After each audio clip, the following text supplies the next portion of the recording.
Holi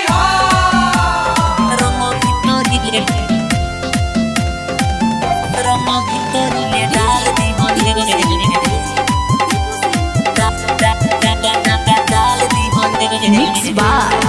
Sneha recording studio Jamo Chandtola.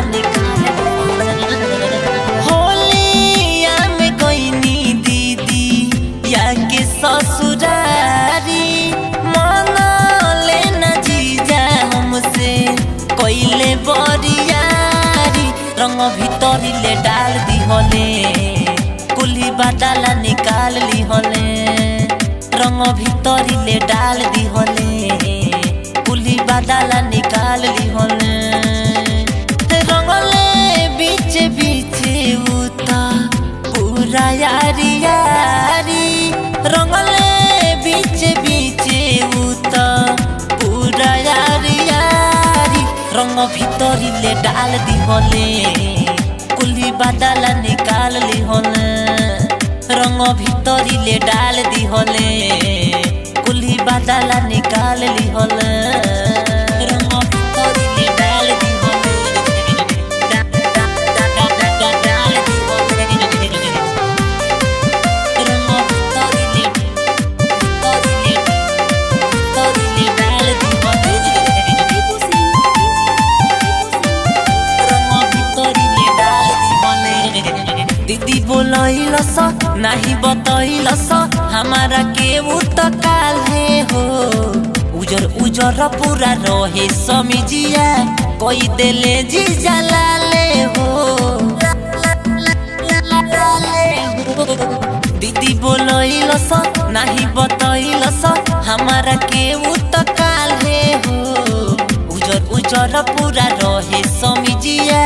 कोई देले जी जलाले हो मनवा हमारे कौए की हम दे दी गारी मनवा हमारे कौए की हम दे दी गारी रंग भीतरी ले डाल दी होले कुली बादला निकाल ली होले रंग भीतरी ले डाल दी होले कुली बादला निकाल ली होले रंग भीतरी ले डाल दी होले डाल दी होले रंग भीतरी ले डाल दी होले मिक्स बाय सुजीत बाबू।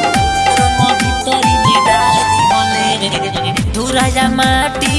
मोरी के पाकी देहिया पल गईले हो लाल पियर रंग संगे हरिया रखा काली के उत मिलैले हो